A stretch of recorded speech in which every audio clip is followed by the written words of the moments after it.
Hello, Radhe Radhe. आज से हम कक्षा 9 से 12 तक की शारीरिक एवं स्वास्थ्य शिक्षा के पाठ पढ़ेंगे। इसमें इस 9th कक्षा में कुल 12 पाठ है। आज हम शारीरिक शिक्षा, अर्थ, महत्व एवं उद्देश्य पढ़ेंगे। शारीरिक शिक्षा, अर्थ, महत्व एवं उद्देश्य। शिक्षा का मुख्य उद्देश्य बालक के व्यक्तित्व का सर्वांगीण विकास करना है। ये क्वेश्चन आ सकता है कि शारीरिक शिक्षा में बालक का उद्देश्य होता है, तो हम करेंगे सर्वांगीण विकास करना। व्यक्तित्व के दो आधार है। प्रथम है स्वास्थ्य एवं सुसंगठित शरीर, द्वितीय है स्वस्थ चिंतन व व्यवहार। स्वस्थ शरीर से तात्पर्य है शारीरिक अंग प्रत्ययों की सुव्यवस्थित वृद्धि, उनका समुचित विकास एवं सभी अंगों की निर्धारित कार्य क्षमता। मतलब कि शारीरिक विकास, मानसिक विकास, बौद्धिक विकास है। स्वास्थ्य चिंतन शरीर की एक ऐसी मानसिक दक्षता है जो बालक में उचित व योग्य निर्णय लेने व उसे कार्य में क्रियान्वित करने की क्षमता प्रदान करता है। शारीरिक शिक्षा को विद्यालय शिक्षा प्रक्रिया में इसी लक्ष्य की प्राप्ति को दृष्टिगत रखकर सम्मिलित किया गया है। शारीरिक शिक्षा का शिक्षण सहज एवं नैसर्गिक रूप से बालक के शरीर को सुसंगठित, स्वस्थ व क्रियाशील रहने की प्रेरणा देकर व्यक्तित्व निर्माण के साथ साथ समाज निर्माण व उत्थान का एक घटक मानने में सहायक होता है। हमारे प्राचीन ऋषि मुनियों तथा वेद पुराणों ने शारीरिक शिक्षा पर बहुत बल दिया है। अब अगर हमें पूछ ले कि शारीरिक शिक्षा पर सबसे ज्यादा बल किसने दिया है, तो हम बताएंगे ऋषि मुनियों तथा वेद पुराणों में। हमारे कुल 4 वेद हैं। उस समय भी योग की क्रिया की जाती थी। जैसे जैसे सभ्यता विकास हुआ, शारीरिक शिक्षा व शिक्षा का भी विकास होता गया। आधुनिक युग को यंत्र युग कहा जाता है। अगर क्वेश्चन आ जाए कि आधुनिक युग को कहा जाता है, तो हम कहेंगे यंत्र युग कहा जाता है। आज प्रत्येक कार्य को मशीनों द्वारा किया जाता है। व्यक्ति को बहुत ही कम शारीरिक श्रम की आवश्यकता पड़ती है। यांत्रिक मशीनी युग ने मनुष्य को निढाल बना दिया। जैसे समय में शारीरिक शिक्षा की अत्यंत आवश्यकता होती है। जैसे प्राचीन काल में लोग खेलते थे, आजकल हम अपने पर ही देख लो, आजकल ज़्यादातर लोग सोशल मीडिया या फ़ोन का यूज कर रहे हैं। आज घर के काम के हाथ बढ़ाने में बेतल चलने की आदत ही नहीं रही। ऐसी स्थिति में आज के युवाओं को शारीरिक शिक्षा की बहुत आवश्यकता है। आज पहले के लोग थे, वो पैदल चलकर, कोई गांव में अगर कोई सामान लाना होता था वो पैदल जाते थे या किसी घर के जाते थे। पर आजकल हम अपने युवा ही देख लो, आजकल हम बाइक के बगैर या स्कूटी के बगैर तो कहीं चलते ही नहीं है। तो ये एक मशीनी युग ही आ गया एक प्रकार का। सुडौल एवं स्वास्थ्य युवक राष्ट्र की संपत्ति ही नहीं बनने उसकी आवश्यकता भी है। हमारे शरीर के नवयुवक हर क्षेत्र में आगे बढ़े, इसके लिए शारीरिक शिक्षा के माध्यम के रूप में अपनाना उचित होगा। शारीरिक शिक्षा के लक्ष्य व उद्देश्य। शारीरिक शिक्षा का क्षेत्र बड़ा व्यापक है। इसमें विविध प्रकार के कार्यक्रमों का समावेश है, जिनमें भाग लेने पर बालक का शारीरिक ही नहीं अपितु उसका मानसिक, संवेगात्मक व सामाजिक विज्ञान इस प्रकार से होता है कि वे अपने भावी जीवन में अच्छे नागरिक की भांति समय में जीवन यापन कर सकें। इस विषय के शिक्षण में अनेक प्रकार के वृत्त तथा लघु क्षेत्र। वृत्त मतलब बड़े, लघु में छोटे छोटे परिपथ और क्षेत्रीय खेलों, नृत्य तथा मनोरंजन के कार्यों, पर्यटन शिविर व प्रकृति विहार आदि कार्यक्रमों का समावेश हो। इसके साथ साथ इसमें स्वास्थ्य व योग शिक्षण, शरीर रचना, शरीर क्रिया विज्ञान आदि शिक्षण के तत्व भी मौजूद है।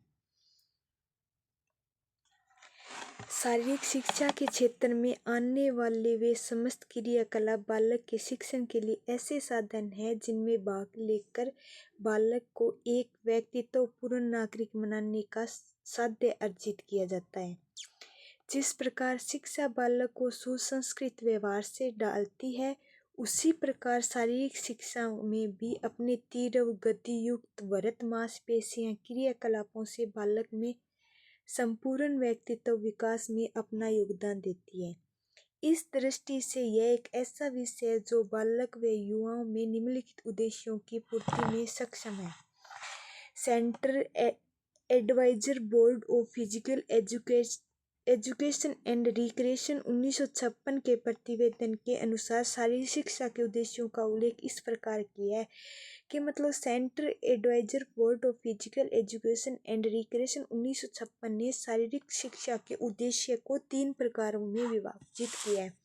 पहला है शारीरिक अंगों की पुष्टि का विकास, दूसरा है स्नायु मांसपेशी कुशलता का विकास और तीसरा है चरित्र एवं व्यक्तित्व का विकास। मान ले तो शारीरिक और मांसपेशी और चरित्र या व्यक्तित्व का निर्माण। इसी प्रकार यह स्पष्ट है कि शारीरिक शिक्षण केवल बल या शरीर संवर्धन ही नहीं वरन यह व्यक्तित्व संवर्धन भी है। J.F. विलियम के अनुसार शारीरिक शिक्षा का लक्ष्य व्यक्ति का व्यक्ति दलों के लिए उन परिस्थितियों में कुशल नेतृत्व व प्रचुर सुविधा तथा समय का प्रावधान करना जो भौतिक दृष्टि से स्वस्थ, मानसिक रूप से सशक्त तथा सामाजिक दृष्टि से सशक्त हो। इस परिभाषा पर ध्यानपूर्वक विचार करने पर 4 संकल्प सामने आई है कि J.F. विलियम्स के 4 संकल्प कौन सी है। तो कुशल नेतृत्व, अधिक सुविधा होनी चाहिए, समूह के लिए खेल में भाग लेने का और शारीरिक रूप से। और J.F. विलियम की परिभाषा को याद रखने के लिए हम ये ट्रिक अपना सकते हैं कि विलय हो जाएगा अगर लक्ष्य व्यक्ति तथा व्यक्ति दलों के लिए। जब व्यक्ति के दलों में मिलेगा तो उसका लक्ष्य ना उस दलों में मिलकर विलय हो जाता है। इसके 4 संकल्प है। कुशल नेतृत्व, अधिक सुविधा, प्रत्येक व्यक्ति तथा समूह के लिए खेल में भाग लेने की संभावना, शारीरिक रूप से पूर्ण, मानसिक रूप से साहसिक तथा सामाजिक रूप से सशक्त परिस्थितियों या व्यक्ति तथा व्यक्ति दलों का विकास। शारीरिक शिक्षा का अंतिम ध्येय है कुशल नायक, प्रचुर सुविधा तथा समय ध्येय तक पहुंचने के साधन है तथा खेल परिस्थितियों व व्यायाम प्रक्रिया शारीरिक शिक्षा की कर्म भूमि है। शारीरिक शिक्षा की राष्ट्रीय योजना 1956 के अनुसार शारीरिक शिक्षा की राष्ट्रीय योजना 1956 के अनुसार शरीर के विभिन्न अंगों को स्वस्थ बनाए रखना, चेतना पेशियों का तालमेल, कौशल तथा आचरण और व्यक्तित्व का विकास ही शारीरिक शिक्षा के उद्देश्य हैं। विभिन्न विचारकों तथा शारीरिक शिक्षा शास्त्रियों के दृष्टिकोण से शारीरिक शिक्षा के उद्देश्यों को कुछ वर्गों में बांटा जा सकता है, जैसे शारीरिक विकास, मानसिक विकास, सामाजिक विकास, बौद्धिक विकास। हम जो भी हमारे शरीर में विकास होते हैं वो सभी शारीरिक शिक्षा के उद्देश्य में आते हैं। शारीरिक विकास के उद्देश्यों का संबंध व्यक्तित्व, शारीरिक व्यायाम के माध्यम से शरीर के विभिन्न अंगों प्रत्यंगों का विकास करना, इससे शरीर शक्ति में बल का विकास होता है, व्यक्ति स्वस्थ व शक्तिशाली बनता है। यह व्यक्ति के दौड़ने, भागने, भार उठाने, चढ़ने, उतरने, फेंकने, पकड़ने, कूदने, फांदने आदि प्रक्रियाओं में सहायक है। मानसिक विकास में आएगा शारीरिक शिक्षा के कार्यक्रमों से व्यक्ति को खेल कौशल का ज्ञान, उनके नियम, स्वास्थ्य एवं व्यायाम का ज्ञान तो प्राप्त होता ही है। इसमें मन तथा मस्तिष्क को दृढ़ तथा आत्मविश्वास भी मिलता है। जो व्यक्ति के मानसिक विकास का रहस्य है। शारीरिक दृष्टि से शिक्षित व्यक्ति प्रत्येक स्थिति का सामना दृढ़ निश्चय तथा आत्मविश्वास से करता है। इससे बालक के मानसिक तनाव तथा दबाव को दूर किया जा सकता है तथा उचित प्रकार से सोचने, समझने, कठिनाइयों को हल करने की समझ पैदा होती है। कामक विकास, इसकी व्यक्ति में शारीरिक क्रिया प्रक्रिया अधिक उपयोगी सिद्ध होती है, क्योंकि नाड़ी पेशी समन्वय में स्थापित होने से गति में वृद्धि होती है। तंत्रिकाओं तथा पेशियों के बीच सुंदर तालमेल व्यक्ति को विभिन्न कामक प्रक्रियाओं और खेल कौशल को करने में सहायता प्रदान करता है। सामाजिक विकास। शारीरिक शिक्षा की गतिविधियां व्यक्ति समायोजन, समूह समायोजन तथा एक मानसिक सदस्य के रूप में समायोजन करने में व्यक्ति को सहायक होती है।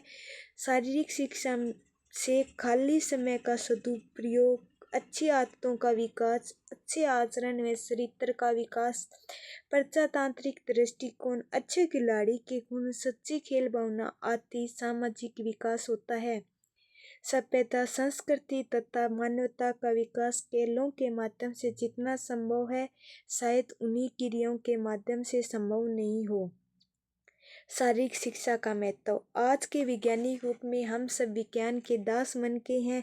हम प्रातःकाल से लेकर रात्रि में सोने के समय तक बिजली, पंखा, हीटर, कूलर, बाइक, कार आदि की आवश्यकता पड़ती है। इन यंत्रों पर आश्रित रहकर ही हम सुख का अनुभव करते हैं, लेकिन ये सब यंत्र हमारे शरीर के लिए लाभकारी नहीं है। इनके उपयोग से हमारी प्रकृति से संबंध दूर होते जा रहे हैं। अरस्तु ने कहा है, स्वस्थ मानसिक स्वस्थ शरीर में ही निवास करता है। स्वस्थ मस्तिष्क स्वस्थ शरीर में ही निवास करता है। ये परिभाषा में कभी कभी मैन तो अरस्तु को ही माना जाता है, पर कई जगह इन परिभाषाओं को प्लेटो की भी परिभाषा माना गया है। अगर ऑप्शन में अरस्तु और प्लेटो दोनों आए तो हम इस परिभाषा में अरस्तु को ही सही मानेंगे। स्वस्थ मस्तिष्क स्वस्थ शरीर में ही निवास करती है, इस भाषा को अरस्तु ने ही दिया है। अगर ऑप्शन में अरस्तु नहीं हो तो ऑप्शन में हम प्लेटो ही इसका उत्तर सही माना जाएगा। आज के शिक्षार्थियों ने भी इस कथन को मानने के लिए बाध्य है। अच्छा मनुष्य शरीर की से हष्ट पुष्ट, बुद्धि में से प्रखर, विवेकात्मक दृष्टि से संतुलित और समाज में सुव्यवस्थित होता है। इसलिए आज सभी ने शारीरिक शिक्षा का महत्व स्वीकार किया और इसे शिक्षा का अभिन्न अंग मानना है। शारीरिक शिक्षा के अंतर्गत विभिन्न प्रकार के खेलकूद, दौड़, व्यायाम, योग आदि सम्मिलित किए जाते हैं। विद्यालयों में इन क्रियाओं को अनिवार्य किया गया है। शारीरिक शिक्षा गतिविधियों से स्वास्थ्य के अतिरिक्त अन्य लाभ भी है, जो इस प्रकार है। सामाजिकता का विकास, नैतिक एवं चारित्रिक विकास, सामान्य शिक्षा में सहायक, नागरिकता की भावना का विकास, खेल भावना का विकास महत्वपूर्ण बिंदु है। शारीरिक शिक्षा सामान्य शिक्षा का अभिन्न है। अब पूछ ले, शारीरिक शिक्षा किसका अभिन्न है? सामान्य शिक्षा का अभिन्न है, पर सामान्य शिक्षा का अंग शारीरिक शिक्षा नहीं है। शारीरिक शिक्षा का मुख्य उद्देश्य व्यक्ति का सर्वांगीण विकास करना है।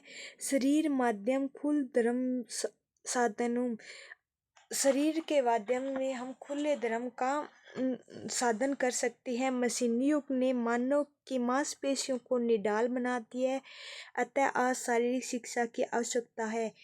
अति लघुरात्मक प्रश्न में व्यक्तित्व का आधार क्या है? व्यक्तित्व के आधार दो मानने के हैं। पहला तो था स्वस्थ एवं सुसंगठित शरीर और दूसरा है स्वस्थ चिंतन व व्यवहार। शारीरिक शिक्षा किसका विकास करती है? तो शारीरिक शिक्षा हमारे शारीरिक, मानसिक, व्यक्तित्व, सामाजिक विकास करती है। धन्यवाद। अगर आपको ये वीडियो अच्छी लगी तो प्लीज़ लाइक, शेयर और सब्सक्राइब ज़रूर करना, क्योंकि ये मेरी पहली वीडियो है। अगर आप मुझे मोटिवेशन करेंगे तो मैं आगे 9 से लेकर 12वीं तक किताब के सभी पाठ आपको करवाने का प्रयास करूँगी।